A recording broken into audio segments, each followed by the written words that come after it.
Avez-vous remarqué que les intellectuels ont tendance à être presque tous en opposition au capitalisme? Serait-ce parce qu'ils ont raison? Ou est-ce typique de leur sociologie particulière?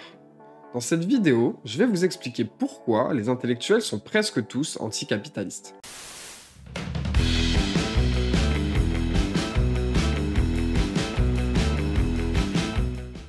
On a tous une idée au moins vague de ce qu'est un intellectuel. Si je vous demande d'en citer, il est plus que probable que vous parliez de Jean-Paul Sartre, Simone de Beauvoir et Michel Foucault. Ou encore Frédéric Lordon, Bernard Friot et François Bégodeau, pour citer les intellectuels plus contemporains. Et toutes ces figures se sont à un moment ou à un autre déclarées anticapitalistes. Mais qu'est-ce qu'un intellectuel finalement? Selon le dictionnaire du Larousse, l'intellectuel est quelqu'un dont la profession ou l'activité principale fait appel exclusivement à l'activité de l'esprit, à la réflexion, aux manipulations abstraites par opposition aux activités manuelles physiques. Thomas Sowell, un économiste et intellectuel conservateur américain, en donne une définition que je trouve beaucoup plus précise et plus proche de ce que les gens pensent généralement quand on parle d'intellectuel. How do you define an intellectual? It's someone whose whose end product is ideas, and ideas whose validation is through peer consensus, rather than by any particular established procedure. In other words, a chemist would not be an intellectual by this sense because there are objective rules by which you can judge his work, or a mathematician or an engineer. But if you're a deconstructionist, the only test is whether other deconstructionists like what you're doing. So it doesn't matter what popular opinion says about your work? No, no. Why not? Because their whole career and self-esteem and all of that comes from their peers. And so it doesn't matter that they're out of step. In fact, some take great pride in being out of step. Are you an intellectual? I suppose you would have to say that. Since my work ends in ideas. And if people like them or don't like them, that's the way it is. L'intellectuel est donc celui qui fabrique et vend des idées. Souvent, elles ne peuvent pas être testées de manière méthodique et objective, contrairement aux théories d'un chimiste. Elles sont jugées uniquement par les pairs de ceux qui produisent ces idées. Selon Geoffroy de la Gannerie, essayiste et sociologue français, les intellectuels ne sont pas seulement anticapitalistes, ils ne peuvent pas être de droite, car pour lui, la pensée de droite n'existe pas. Oui, ça n'existe pas la pensée de droite. Ça ne peut pas exister. C'est impossible. On peut être de droite et être un architecte, on peut être de droite et être et comment est-ce qu'on pourrait dire, être un physicien. Mais dans la science sociale, c'est impossible d'être de droite et de penser. Franchement, c'est impossible. Parce que si vous regardez la société, si vous vous mettez simplement à étudier la société, ben vous voyez nécessairement des phénomènes qui vont devoir être pensés comme de domination. Vous allez voir des migrants qui se noient et des groupes capitalistes. Vous allez voir le féminicide. Vous allez voir les femmes battues. Vous allez voir l'homophobie. Vous allez voir aussi les luttes de libération. Vous allez voir la surreprésentation massive des Noirs et des Arabes dans l'appareil carcéral. Vous allez voir le rapport au vote. Donc vous allez voir des phénomènes objectifs de domination, d'exploitation, de prédation, d'injustice qui sont comme patents. Et si vous étudiez pas ça, de quoi vous parlez?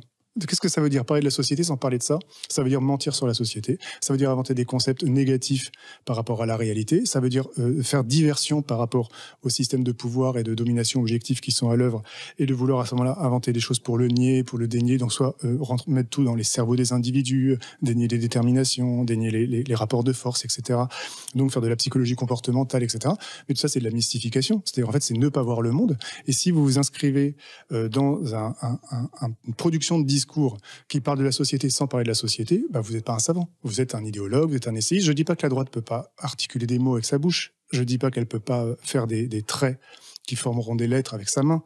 Je dis que ce qu'elle produira, ça ne sera pas de la pensée. Parce que la pensée, ça suppose d'être dans un registre de l'objectivation de la réalité. Et la réalité, c'est la domination. Et c'est les systèmes de domination et les systèmes d'exploitation.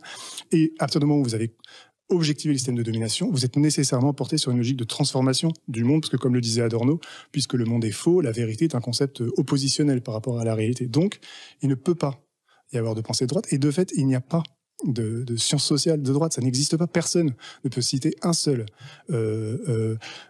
philosophe, intellectuel, sociologue de droite. Ça n'existe pas. Qui a fait une œuvre et qui a produit des concepts importants. Ça n'existe pas.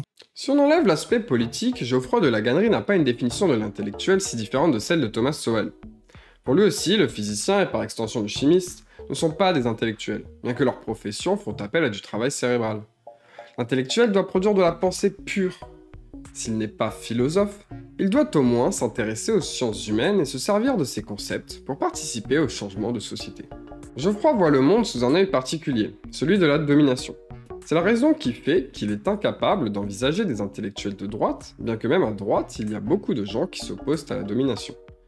La capacité qu'a Geoffroy à se placer au centre de l'attention et avoir une réponse systématique à tous les problèmes via le concept de domination est très bien expliquée par Thomas Sowell dans son livre Intellectual in Societies, mais aussi par Roger Scruton, philosophe britannique conservateur.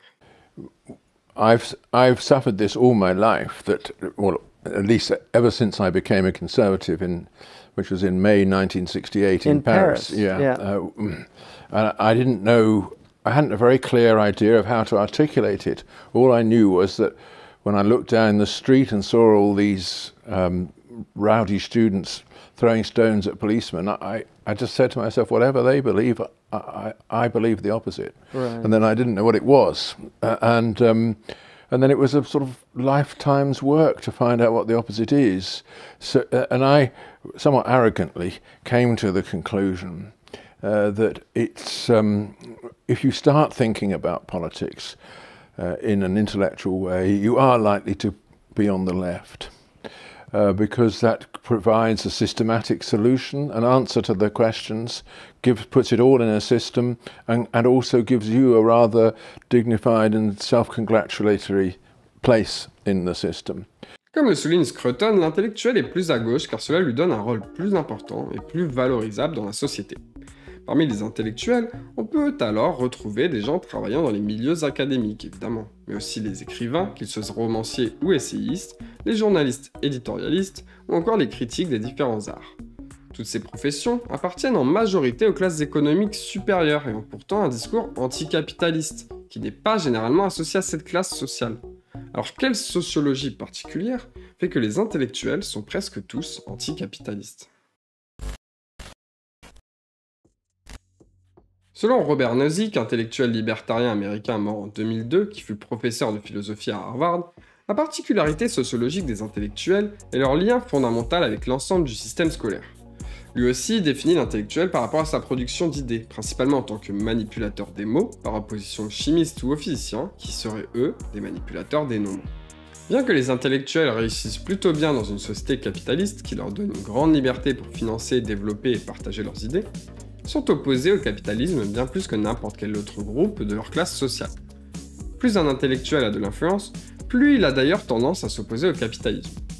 Dans son essai « Pourquoi les intellectuels opposent-ils le capitalisme » écrit en 1998, Robert Nozick explique en quoi le système académique forme la façon dont les intellectuels réfléchissent, et précise alors pourquoi ils sont presque tous anticapitalistes.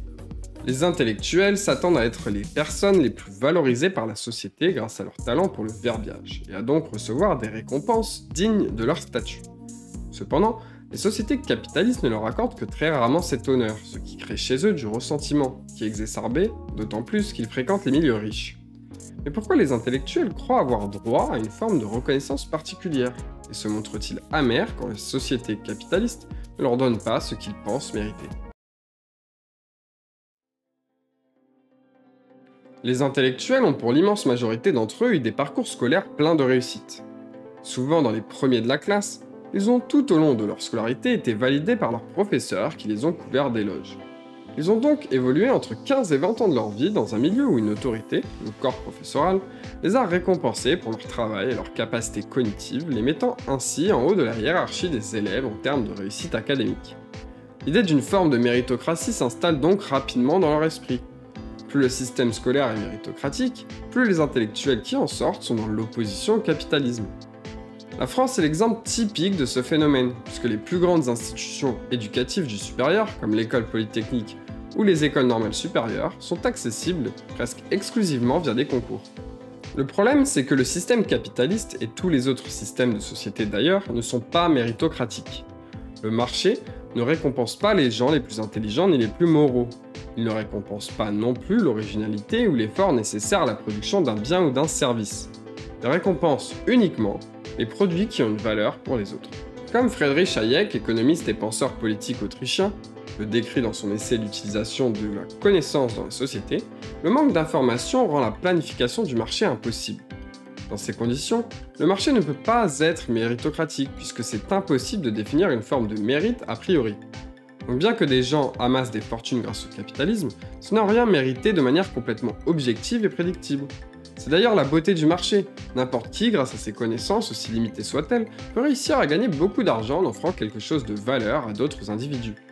Il suffit de voir les vues sur YouTube pour s'en convaincre, c'est loin d'être les gens qui travaillent le plus sur leur contenu qui sont les mieux récompensés. Cela en devient le malheur de l'intellectuel, qui comme tout le monde, a du mal à réussir dans un système où il n'y a pas d'arbitre ni d'autorité déterminant qui va réussir ou non. Le marché de l'activité intellectuelle est un marché de niche. Ce qui est écrit par les constructivistes n'intéresse généralement que les autres constructivistes. C'est vrai aussi pour les essayistes et les critiques qui n'intéressent que très peu de monde. Les intellectuels se sentent alors lésés. Noam Chomsky, linguiste américain et intellectuel de renommée mondiale, en est le parfait exemple. Dans le champ de la linguistique, c'est un chercheur brillant dont les contributions ont marqué la discipline. Et ce n'est pas pour ça qu'il est connu mondialement, mais plutôt pour son opposition au capitalisme dans le champ politique et économique, où il n'a a priori aucune expertise. Sans ce discours anticapitaliste, il aurait pu être votre voisin que vous ne l'auriez pas connu. C'est la même chose pour beaucoup de chercheurs de renommée mondiale dans leur domaine. Ils n'ont aucune visibilité auprès d'un public plus large que leur niche respective. Défendre l'intervention de l'État qui serait dans l'intérêt général des citoyens, ce qui n'est pas le cas, je vous invite à voir ma précédente vidéo sur le modèle politique du sélectorat, par opposition au capitalisme qui lui irait à l'encontre des envies du peuple, devient alors un moyen d'obtenir plus de visibilité, d'autant que cela donne à l'intellectuel à la fois une personnalité d'apparence vertueuse et une position plus importante dans la société en tant que penseur des transformations à venir. C'est ce que Thomas Sowell appelle la vision des consacrés. Dans son livre, The Vision of the Anointed, il explique en quoi la vision des intellectuels autoproclamés, comme Geoffroy, amène une politique particulière qui paraît bonne en théorie mais donne rarement de bons résultats en pratique. Tom Sowell, why don't you start out and tell us what the vision of the anointed is about? What is it? Well, it's a vision that the problems that we see in the world are due to the fact that other people are just not as bright or as compassionate as they are. And that there are all these solutions out there waiting to be discovered, and that they have them. And that these solutions are to be imposed upon the rest of us by the power of government, through taxation or in other ways. And what's really crucial about it is that their passion is so much greater than the passion on the other side, largely because what they have involved is more. Who is the they? Oh, the media elite, the academic elite, political elites. And the reason we can talk about their vision, even though they obviously vary in their opinions, is that the basic set of underlying assumptions about the world are very similar. And because these assumptions are the prevailing assumptions, the need to find evidence for them or to offer proof is much less. If something happens, they'll explain it in a way which will fit that vision. For example, when they find that prenatal care is less among blacks than among whites, and that infant mortality rates are higher, they immediately assume this is because of society's neglect, and therefore if only the government will step in and provide more prenatal care, that problem solves itself. But in reality, other groups have even less prenatal care than blacks and don't have any more infant mortality than whites. But they don't ever get to that second stage, because once they've seen something that fits their conception of how the world works, that's sort of the end of it. Pour ces élites intellectuelles, l'épreuve de l'efficacité de leur théorie ne les intéresse pas tant que le modèle leur permettant de comprendre le monde semble superficiellement tenir, ce qui peut avoir des conséquences dramatiques pour la société. Si l'intellectuel est alors mis en avant, c'est parce que sa solution requiert toujours l'intervention de l'État, ce qui arrange les politiques en leur donnant toujours plus de prérogatives. Les intellectuels sont devenus finalement ce qu'ils détestaient le plus, le nouveau clergé. Ils prêchent la bonne parole égalitariste à tout va sans s'intéresser aux conséquences de leurs actions. Sartre a défendu le socialisme et le bolchevisme jusqu'au milieu des années 1950 au moins, et a fini par arrêter de défendre l'URSS après la parution de l'Archipel du Goulag de Solzhenitsyn en 1973. Sa défense forcenée du socialisme le sépara de grands intellectuels français de son temps comme Albert Camus, Maurice Merleau-Ponty ou encore Raymond Aron, qui parle du marxisme comme étant l'opium des intellectuels dans son livre du même nom, paru en 1955. Les intellectuels, contrairement aux scientifiques, pensent que la théorie surpasse l'expérimentation. Mais rappelez-vous, si des expériences quelconques donnent toujours le même résultat, allant à l'encontre de la théorie envisagée, c'est bien la théorie qui est fausse, et non l'ensemble de ces expériences. Alors méfiez-vous des modèles que l'expérience ne légitime pas. C'était PH, merci de m'avoir écouté, si cette vidéo vous a plu, n'hésitez pas à liker, à vous abonner, à commenter et à la partager. Moi je vous dis à la prochaine, ciao.